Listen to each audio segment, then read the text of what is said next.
მოგესალმებით, ეს არხი გუჯას გარაჟია და დღეს ჩვენ განვიხილავთ Mercedes SSK-ის, რომელიც არის D'Agostini's წარმოების 1.53 მასშტაბია. D'Agostini არის იტალიური ბრენდი, რომელიც 1901 წლიდან აწარმოებს მოდელებს. მოგესალმებით. პირველ რიგში სანამ რამეს ვიტყვით, არხი გამოეწერეთ, ვიდეო დაალაიქეთ და კომენტარით გააზიარეთ.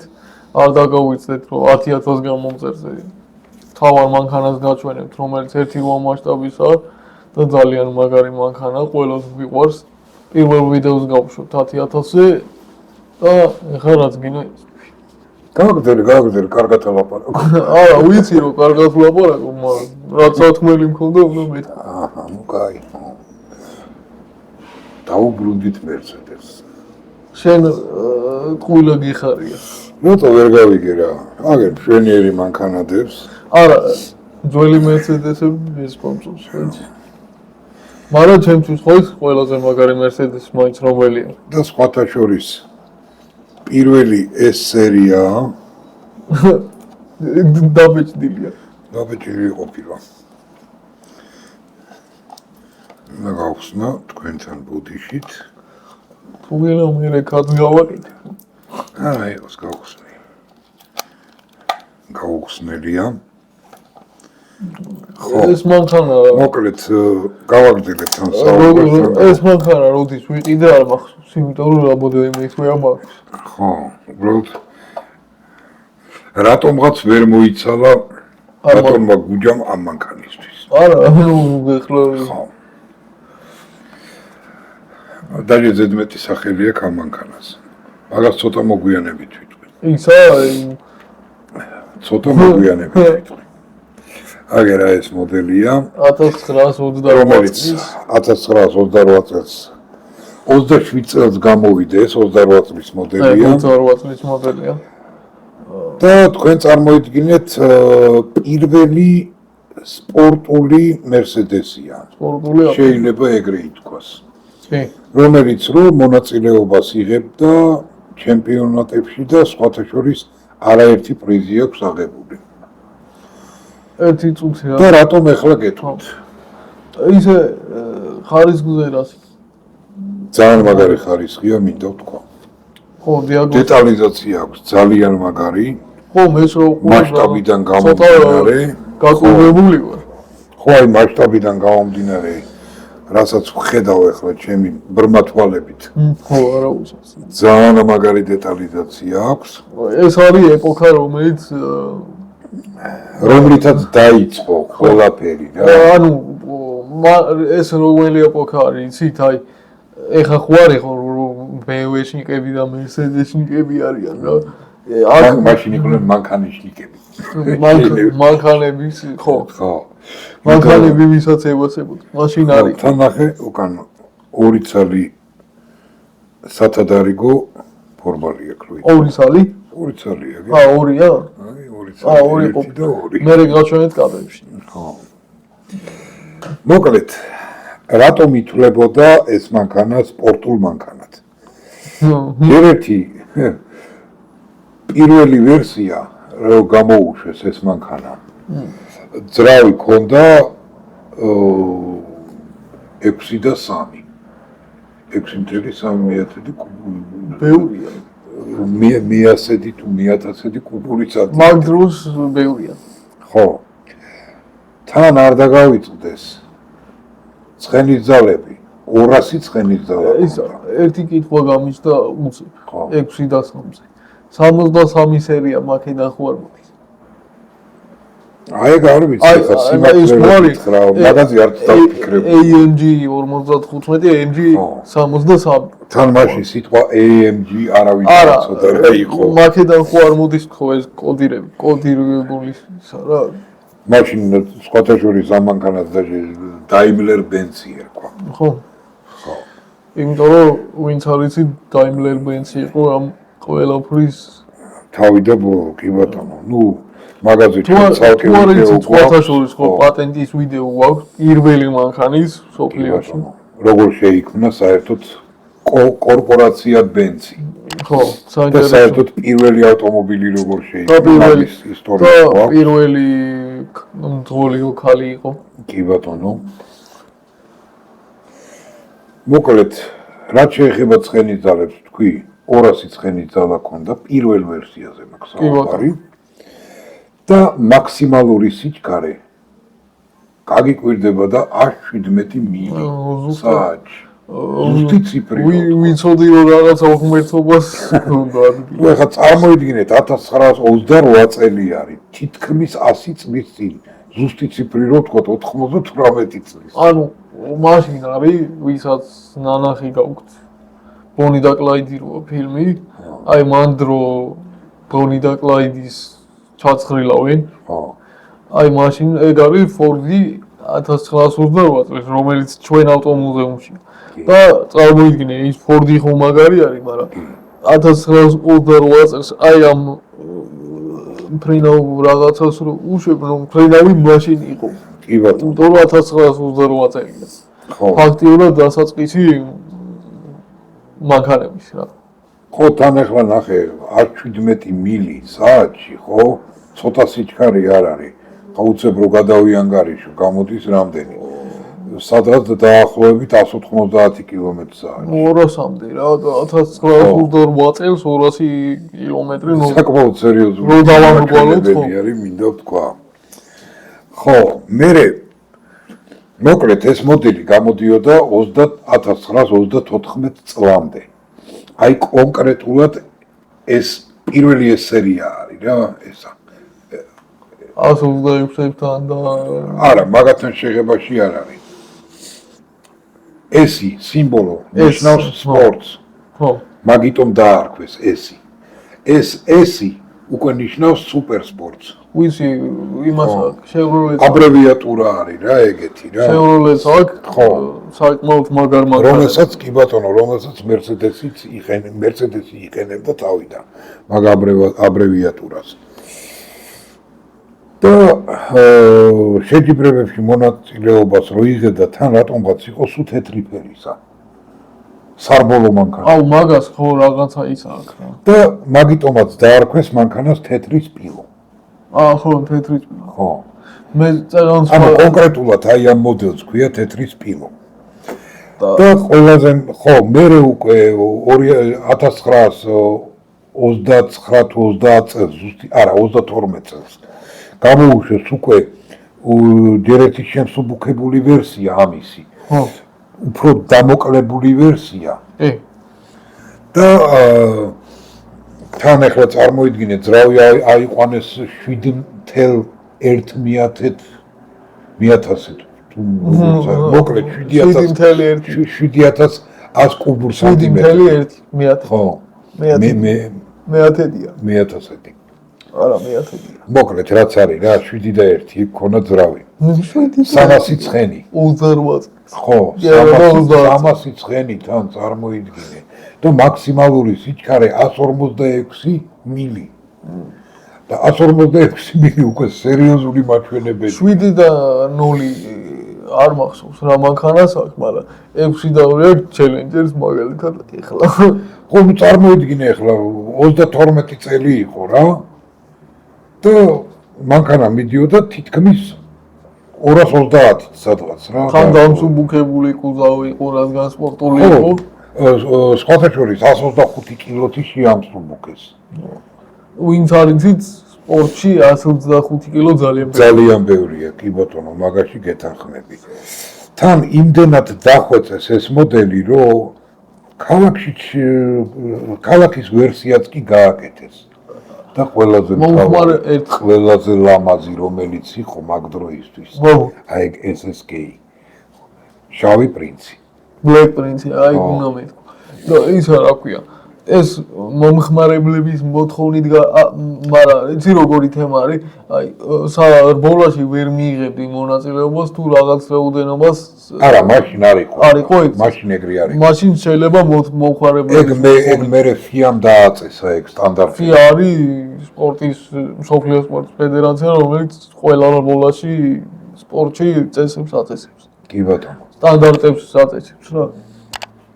ხო და ნუ როგორი ისი ხო იცი რომ შენ შეგეძლო იგივე მანქანით რითაც რბოლაში იღებდი მონაწილეობას ხო შეგეძლო მანქანით ქალაქში გევლო ეხლა შეიძლება კი აი ხო ეგრე არ შეიძლება კი ბატონო არის რაღაც კონკრეტული მანქანები რომლებიც მხოლოდ და მხოლოდ სარბოლო ვერსია არის სამოქალაქო ვერსიებსაც უშვებენ ხო სხვათა შორის ამ მერსედესაც აყავს ეს მანქანა ვანი ხო ვანით ქალაქში სიარული არ შეიძლება აგზელული არა პროექტ ვანით როგორ შეიძლება მაგითი ჩვეულებრივი მანქანა ну Bugatti bolidit არ შეიძლება Ferrari FX6 KT არ შეიძლება La Ferrari-ც არ შეიძლება არა La Ferrari შეიძლება როგორც ვიცი ყოველ შემთხვევაში ევროპაში არის არ შეიძლება ხო არა La Ferrari შეიძლება FX6-ით არ შეიძლება FX6 KT ხო FX6-ით არ შეიძლება თან ბევრჯერ ვთქვი უკვე მაგრამ აი ძალიან დებილური წესია თქვა ყიდულობ მანქანას რომელსაც რამოდენიმე მილიონს იხდი მანქანაში იხდი კიდე საწებროს ხო ნუ აი მართლა Ferrari-ის კლუბის 300,000 ევრო ღირს წელიწად აქვე განცხადებას ვაკეთებ რომ არავის არ ეკონოს რომ ჩვენ Ferrari-ები არ გვიყვარს არის მოდელები რომლებზეც ვგიჟდები მე პირადად და აი რატო არ მომწონს ეხლა ეგ წესი 300,000 საწევროს ხო იხდი FX6 ხო ვიყიდე სიტყვაზე აი მომეწონა და ვიყიდე რა სახში კი არ მიმყავს სკუდერიაში ხო ვერ მიყავს სახში არ გატანენ მაგ და მე რო სიტყვაზე სკუდერიათი კატაობა მომინდეს ხო 300,000 ხო გადავიხადე უნდა დავრეკო რომ ჩემი მანქანით მინდა კატაობა ხო ვიკატა უნდა გამიმზადონ მანქანა წაიყვანონ სპეციალურ ტრეკზე რომელიც Ferrari-ის ტრეკია იქ მე ჩავალ მე ვიყატავებ რამე გასაღები გამოვაძრეთ წაიყვანეს ისევ სკუდერიაში ხო და მაგიტომაც არის მე რომ Lamborghini გინდა Koenigsegg გინდა Tuatara გინდა Venom გინდა რა ვიცი რამდენი რომლებიც რომ შეგილია მიხვიდე იყიდო გადაიხადო იგივე თანხა რამოდენიმე მილიონი მაგრამ სადაც გინდა რომ მაგ მანქანით ანუ ნახე შეზღუდვა არა Ferrari-ის ფანებს რო და ბოდიში გაწყვეტინებ არ საწევროს არ გახდევინებენ რომ რახან იყიდე სიტყვაზე Koenigsegg-ი ისე Iesco აბსოლუტი რაღაცა სასწაული მანქანა რომელიც რომ მაგ შენ La Ferrari-საც და FX6-საც ერთდროულად რამის ერთი კრუგით გააქვს La Ferrari გადაადგილება შეგიძლია ხო ნუ რა მნიშვნელობა ისე Ferrari-ის ფანებს რო არ ეგონოთ რომ რამე რა უბრალოდ არ შეიძლება მილიონერი რო ხარ გადაიხდი მაგრამ არ შეიძლება ეგეთი კი ამობენ რომ იმას თავის წესები აქვს და რაღაც ვეთანხმები რაღაც წესებში უნდა იყოს კიდევაც აი მაგალითად იმაში რომ Ferrari უნდა იყოს სიტყვაზე იმ ფერის რომელსაც ქარხანას გამოუშვებს წითელი ფერის კი ბატონო მაგაში გეთანხმები კი აი მაგალითად Justin Bieber-მა რო 458 იტალიას რაღაცა ბოდიკიტი რო დაუყენა ფერი რო შეუცვალა ეგეთი რაღაცები არა მეც გავშტრაფავდი მაგას ხო ეგეთი რაღაცები თუნდაც ნიკოლას კეიჯმა რო თვითღირებულებაზე იაფად ნუ ეგ კიდე შეიძლება უჭირდა არა ეს კიდე შეიძლება მალები ქონდა ხო ეგ კიდე შეიძლება მაგრამ Ferrari-ს რო ყიდულობ სიტყვაზე Ferrari რო ავიღოთ ან Lamborghini Aventador ავიღოთ თუნდაც არა თქმის აი Aventador-ს შეიძლება ამე შეუცვალოს ადამიანმა მე მგონი არა არა ანუ რაღაცაც მინდა უნდა დატოვონ ხო ერთადერთი რა არის იცი Lamborghini-მაც ფერს გადაუხვია მაგისი საკულტო ყვითელი ხო არა Aventador-ი რო Aventador-ს ახლა მოკრიასოც რო ეძახია ხო არა ყვითელის უხდება მაგრამ ანუ თაგვის ფერი რა ასფალტი აუ მაგარი ხო ნუ ეგ არის რა მაგის ფერი რა ჯერ ერთი ფორმები აქვს ისეთი მანქანას რო სხვა ფერი არ შეიძლება იყოს იგივე ის რო არის რა ქვია Reventoni ვაფშე მუქინაცლის ფერი მატი არის ძალიან მაგარი ფერია აი მაგალითად აი შევეშვათ დაუბრუნდეთ Mercedes მოურჩეთ მაგ ხო ანუ მაგას ვიძახი რა რომ არის რაღაცები რაც შეიძლება დავითანხმოთ ხო და არის რაღაცები რაშიც აი ვერ დავითანხმები ვერანაირად. ხო, ახლა სხვათა შორის, ახლა ჩვენ რა მანქანებით ჩამოვთვალეთ, ხო და ვისაუბრეთ მაგ მანქანებზე.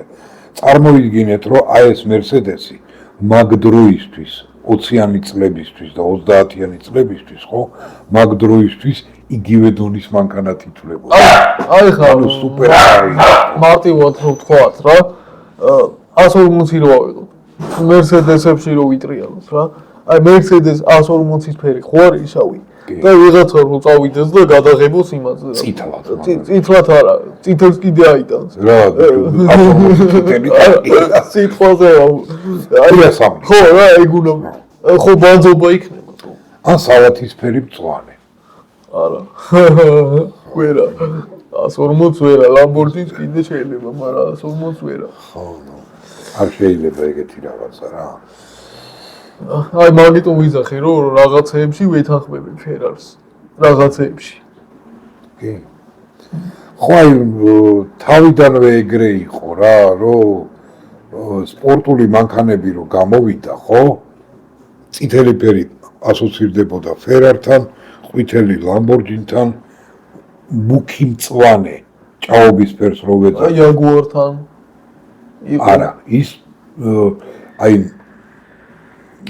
რა ქვია მაგა ხავსის ფერი მწვანე ხო რა არის Jaguar-ის ფერი ხო რა მაგას მაგრამ ჭაობის ფერი მწვანე არის Porsche-ის ფერი ჭაობის ფერი Porsche-ის ხო აი ესე მწვანე ხო იყო Porsche-ის ფერი შეცვალეს კი იმიტომ რომ თანამედროვეობას აყვნენ ხო მრავალფეროვნება შემოიჭრა და Porsche-ს არანაირი შეზღუდვა არ აქვს არც ერთ მოდელზე ხო და ვინც არიცით ერთადერთი ბრენდი არის Porsche სადაც მეც ხელებს წევდა ესეც იმიტომ რომ ორივე ძალიან გვიყვარს ეგ მანქანა 911-ზე მაგარი ტრეკ არის არ არსებობს ხო ნუ მით უმეტეს ეხლა მან აი გამორჩეულად ჩვენ რაც გვიყვარს Porsche-ში აუცილებლად 964 აი პირველ ადგილზეა ეგ ორივეს ხელები როგორ გაწევი რომელი მანქანას არ უნდა გამოვიდეს და ჩემთვის გამორჩეულად 918 არა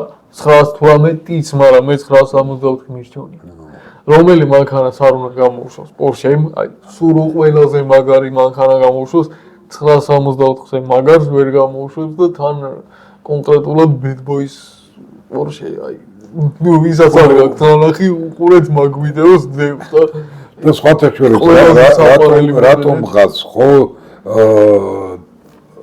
აიკიდა ეგრეთ წოდებული ეგ სახელი მაგ ეგრე ქვია მანქანას არა ეგრე არა ქვია ეგრე მერე დაერქვა მაგ ფილმის მერე დაარქვეს და სხვათა შორის თუ ვინმეს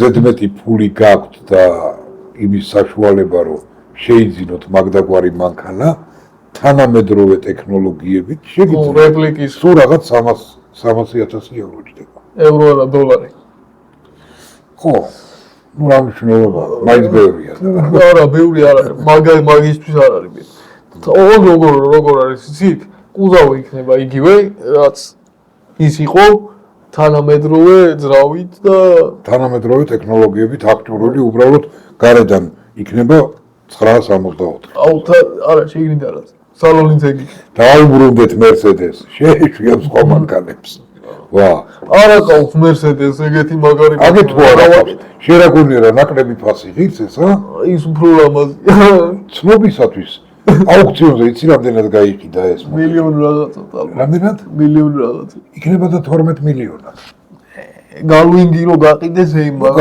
galwingi ახლა galwingis რეკორდ ჯერჯერობით ვერავინ ულენჰაუზი ხო Mercedes-ი იყო საუბარი სხვათა შორის ულენჰაუზი ყველაზე ძვირადღირებული მანქანა რომელია ეხლა Mercedes-ია მაგრამ მანამდე GTO იყო 250 GTO ხო ნუ galwingi вообще 72 მილიონი 70 და GTO-მდე იყო Rolls-Royce-ი. Rolls-Royce Silver Ghost. ხო, ძალიან მაგარი მანქანა. 42 მილიონი ღირდა ბოლოს რო გაიყიდა ეგ მანქანა. ხო, მაგრამ ასო ერთი ძალიან. ნახე, Galwing-ი სულ სხვა რაღაცა. ხო, ნუ ფუტურისტული კარები თუ რაღაც. ეგ როგორი თემა იყო, იცი? 50-იანი წლების აი მაგ დროს რო უკვე იმაში რო გადადიოდნენ რა კოსმოსთან მიახლოვება და ეგეთ არ გავს მე კარები ესე რო იყენ ზემოთროება კი ბატონო ურა ლამაზი მანქანა თოლიას ფრთებს ეძახიან მაგას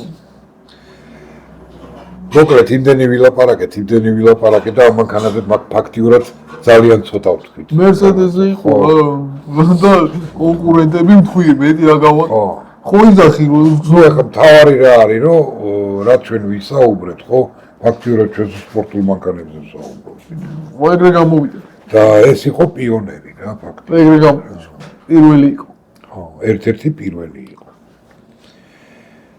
მოვჩეთ თავი აღარ მოვაბეძროთ ჩვენს მაინც არ ვაკეთებინა თავისი ბრენდი საყვარელი მაინც ყველაზე ლამაზი არა ლამაზი არის ხო აი ხო და ბოლოს ერთ რაღაცას დავამატებ კიდე ეს შავი პრინცი ნახე რა არის არა ვნახე და ის ძველი მერსედესები 140 124 190 ეგენი მომწონს ეხლა რო გამოდის ისინი არ მომწონს ანუ 95 წლამდე გამოსული მანქანები და ქვემოთ ხო აი მაგის ზემოთ აღარ არა იმიტომ რომ მეც ეგრე ვარ BMW-ში სხვათა შორის რატო ეს 60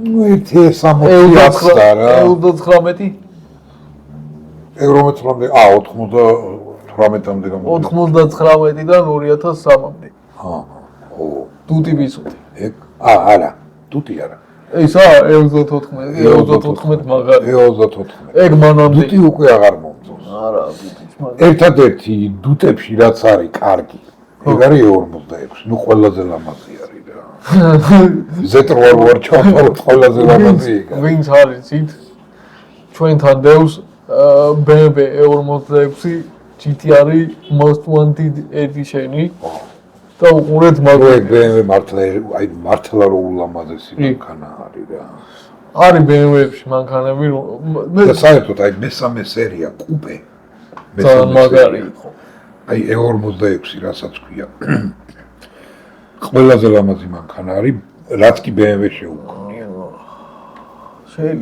შეიძლება არა ეგრე მე მაგრამ გემოვნებაზე არ დაობენ მაგრამ ჩემთვის ყველაზე ლამაზ BMW ეგ ითვლება ნახე მესამე სერიაში ყველაზე ლამაზი მანქანა არის მესამე სერიაში აი ხო 92 გამოუშვეს G80 ბოლო არის F80 გამოუშვეს ისიც რაღაც ლამაზი იყო აი ხო და სხვათა შორის ერთ რაღაცას ვიტყვი მეხუთე სერიას პიცოც რა ეგრეთ წოდებულ პიცოც ყოველთვის ამსგავსებდნენ ხოლმე მესამე სერიას და ეს 60-ის მერე 2008-ში გამოვიდა 92 და ისე მოხდა რომ ჯერ ეს 60 გამოუშვეს და მერე გამოუშვეს 92 M3 რომელიც იმ მანქანას გაქვს ეს 60 მაგრამ ეს 60 უფრო მომწონს ვიდრე ის ნუ რა თქმა უნდა ეს 60 და სხვათა შორის პირველი შემთხვევაა რომ M5 უფრო მომწონს ვიდრე M3 ისე ვიზუალზე რო ვილაპარაკოთ რომელი ჯობია ბოლო გამოშვება Mercedes-ი S-კლასი თუ ბოლო გამოშვება BMW მე-7 სერია არც ერთი არა ვიზუალურად ისე ყოი რო შეხედო მანქანას Mercedes-ი და რატო ანუ ცხაურა დაადიდეს მაგრამ ლამაზად ჩასვეს ხო Mercedes-ი ისე Mercedes-ა გავს და ის ჩინურ რაღაც არა იქაც კარგად გაადიდეს სადა Mercedes-ი BMW-ში ხო რა სამობ რა ის რაც იმახინჯე გააკეთეს თვალები ფარები რო დაუწვრილეს და ძალიან მარტო ცხვირი რო არა მაგას ხო მაგრამ ხო იცით ახლა ჩემო მაყურებლებო ყველაზე მაგარი მე-7 სერია რომელია კი 78 ხო ნუ მაგის ფანი ვარ ხო მე BMW-ზე ვლაპარაკო ფანი ვარ მე თან 140-ის თემაში ხო ნუ ეგენი უერთმანეთოდ ვერ ძლებენ არ შეიძლება და სხვათა შორის 140-ზე ვინც არ იცით მე 140 Mercedes არ ვეძახი ხოლმე ვეძახი 140 ყველა BMW-ში ეგრე ეძახის მე გერმანულ ტანკს ვეძახი ხო ნუ ეგრე არის და 140-ზე ყველა BMW-ში კი ზუსტად ვიცი რომ თან ხდება რომ მაგარი მანქანა იმიტომ რომ სხვა რაღაცა არის მაინც მერსედესი დავამთავრეთ ჩვენ დღევანდელ გადაცემას. აი ნახე. 68 და 140 თუ გადაიღებ, ერთად უნდა გადაიღებ. რა თქმა უნდა. და ვერც просто ვერავ შოულობ იმ პირს რა პირიც მე მინდა. შავი. ხო. მაგто არა ყავს ეგ მოდელი. არა, ყავს, მაგრამ ვერცხლისფერი. ხო, ვერცხლისფერი თან პატარა ყავს. დიდი, იმას რომ მასაც ვიშოვი. კაი, მორჩით, თორე ძალიან გაგვეწერა ჩვენ დღევანდელი ვიდეო. არა, კიდევ ერთხელ არხი გამოიწერეთ, ვიდეო და ლაიქეთ, გააზიარეთ და 10000 გამომწერზე თავარი ცოტა გადაგვრჩა სხვათაშორისო. ხო, ცოტა. ეხლა ვართ 9340-ზე 45 რა რაღაც ეგრე. ხო. და იმედია მალე ავალთ 10000 მალე გაჩვენოთ. 10000 გამომწერი რომ დაიწერება, ან ორშაბათს, ან პარასკევს, აი იმ ორშაბათს ან პარასკევს დაიდება პირველი ვიდეო იმ მანქანის, რომელსაც 2 წელია უმალავთ. შეიძლება ითქვას სიურპრიზი მანქანის. ითხოვს კი არა ეგრეა. ხო. კარგით, აბა დაგემშვიდობებით შემდეგ ვიდეომდე.